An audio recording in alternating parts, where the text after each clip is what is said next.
हुनुहुन्छ त यात्रामा हामी अहिले 108 तीर्थ यज्ञ अन्तर्गत हजुर 55 नम्बरको यज्ञ गर्नको लागि हजुर गोसाईकुण्डतर्फ हामी निरन्तर रूपमा अनवरत रूपमा हामी पैदल यात्रा गरिरहेका छौँ। हजुर लगभग हाम्रो विचारधारणा चाहिँ आजसम्म पुगेर हजुर यज्ञ बिहानै सम्पन्न गरेर भोलि फर्केर भोलि रातिसम्म काठमाडौँ पुग्ने हो भन्ने हो।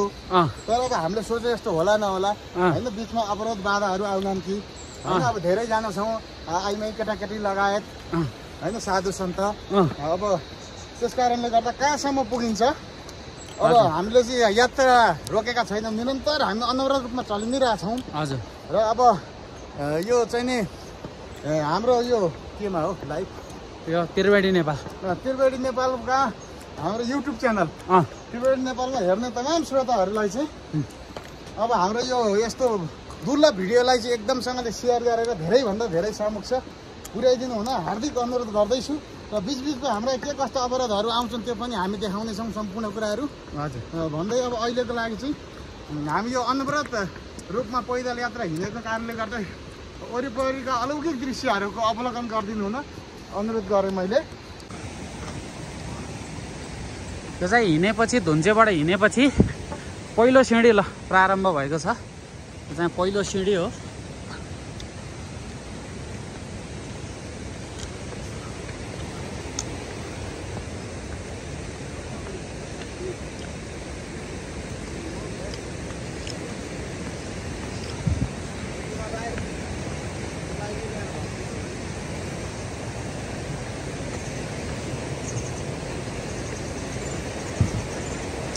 पहिलो सिँढी पार गरेर झोलुङ्गे पुल रहेको छ।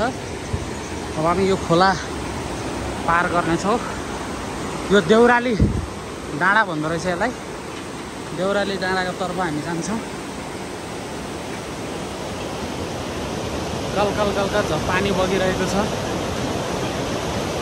अत्यन्तै रमाइलो भइरहेको छ यात्रा। पुल हल्लिरहेको छ हिँड्दाखेरि।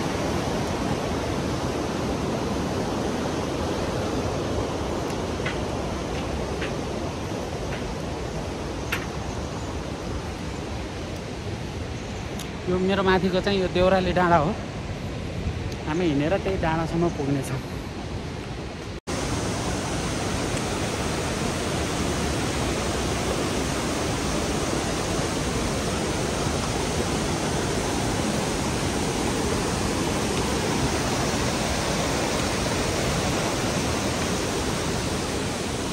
यहाँबाट चाहिँ दुईटा बाटो छ, देख्न सक्नुहुन्छ।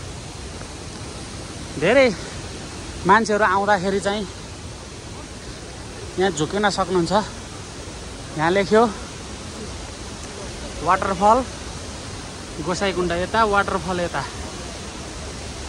अनि वाटरफल हेर्नको लागि उहाँ हामी पहिला जान्छौँ।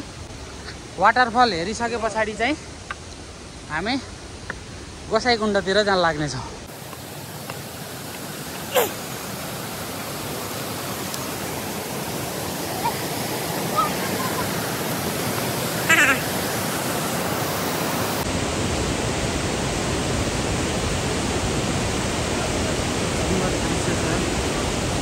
यस्ता दृश्य हामी सयौँ दृश्य हेर्दै हामी गोसाईकुण्डको यात्रा तय गर्छौँ। यो चाहिँ झरना वाटरफल यति सुन्दर, यति आनन्द छ। हिँडाइ छ, चिसो छ मौसम, तर यति धेरै आनन्द छ। आहा, यहाँ स्वर्गको अनुभूति भएको छ। अत्यन्त रमाइलो।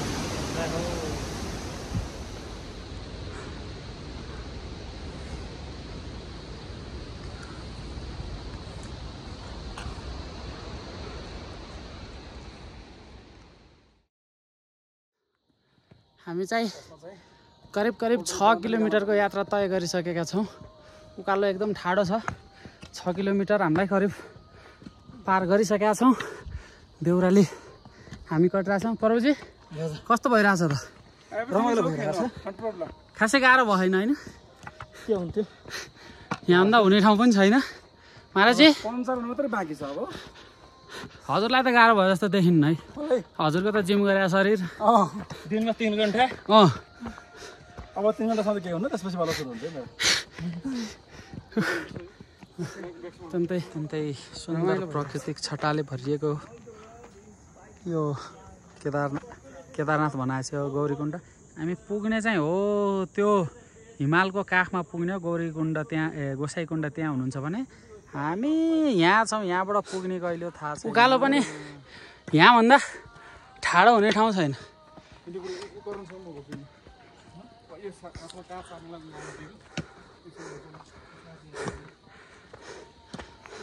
बिना त खासै प्रदूषणको प्रभाव नपर्दो रहेछ क्या हो भन्न। मलाई चाहिँ सक्दिनँ भन्न। तल्लो उकालोमा चाहिँ साथीहरू ल्याएकै हुन् तर माया लाग्यो फेरि। कमसेकम 12 किलोमिटर अझै यस्तै उकालो छ भन्ने सूचना पाइएको छ। आज त हामी गोसाइकुण्ड पुग्छौँ पुग्दैनौँ थाहा छैन। आज जहाँसम्म पुग्छौँ आनन्द लिन्छौँ। स्याहाँ भइएको छ, 6 किलोमिटर हिँड्ने छ। कतिको गाह्रो भइरहेछ भाइ? भएन होइन? एक डुब लगाएपछि के गाह्रो? डुब्का लाउनसम्म पुग्न गाह्रो के, पुगेपछि ल ठिक छ। सकिन्छ। करिब 7.5 किलोमिटर पैदल हिँडिसकेपछि करिब अब देउराली भन्दा पनि माथि आइसकेका छौँ। यो चाहिँ अलि माथि आइसकेका छौँ। अहिले चाहिँ घाम लागेर गर्मी अलिअलि हुन लाग्यो, चिसो हरायो। त्यसले गर्दा उहाँ देखेको हिमालको छेउमा पुग्ने हो। अझै छ हाम्रो। अहिले चाहिँ मैले 2टा मात्रै झोला बोकेको छु। अघिसम्म 3टा बोकिरहेको थिएँ। प्रभुजीको पनि बोकेको थिएँ, प्रभुजीको चाहिँ दिएँ। महाराजीको र मेरो बोक्दैछु। अत्यन्तै रमाइलो भइरहेको छ, आनन्द छ। जय श्री राम, जय श्री कृष्ण, राधे राधे। कसैले मलाई बोकेर लग न यार। यो चाहिँ 8 किलोमिटर हिँड्दा नि आत्तेर बोकेर लग भन्ने जस्तो। यता भाइ, ओए यता आउनु अरे त। कस्तो भयो अरे? कसैले मलाई बोकेर लगा भए होइन प्रभु। मेरो सम्पत्ति आधा सम्म चाहिँ त्यसले नाम गरिदिन्छु मैले। लगाउनु कसैले त्यति गाह्रो भएको छ भाइ। तिमीलाई के भयो? ठिक छ दाइ। ठिक छ नि? ल ठिक छ, हामी सबैलाई ठिक छ। अत्यन्तै रमाइलो भइरहेको छ। उकालो छ के? अब कति किलोमिटर बाँकी छ? अब छैन नि बाबु। अब आइसक्यो 8 किलोमिटर हिँड्यौँ। अब त्यही 9 किलोमिटर मात्रै बाँकी हो। अब त्यही 8-10 घन्टा। 1 2 3 4 5 6 7 8 9 हुँदैछ नि यसरी। यसरी नि 1 2 3 4 5 6 7 8 9 हुँदैछ। अनि कति भयो त जोड्दा? 9 2 18 भयो त। हो, अब 9 मात्रै बाँकी छ है। यस्तै हुन्छ यात्रा। यात्रा कठिन छ तर प्रकृति अनुसार चाहिँ रमाइलो छ। कठिन यात्रा छ। यो उकालो देख्न सक्नुहुन्छ। यो ठाडै छ यस्तो उकालो। हामी करिब 8 किलोमिटर त्यो उकालो हामी हिँडिसकेका छौँ। अब धेरै छैन। अब हामी धिम्साबाट अगाडि लागिसकेका छौँ। अब भने चन्दनबारी पुग्न मात्र 1.5 घन्टामा पुगिन्छ भन्ने कुरो भएको छ।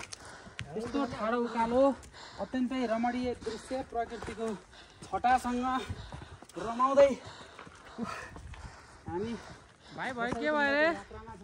यो महादेवका हाम्रो महादेव चाहिँ कति माथि जानु भएको के? गोसाइकुण्ड यात्रामा हिँड्न नसकेर यस्तो छ हालत। हेरौँ त। सरी ल त एउटा फोटो हान्छु त, एउटा पोज हान्छु मैले।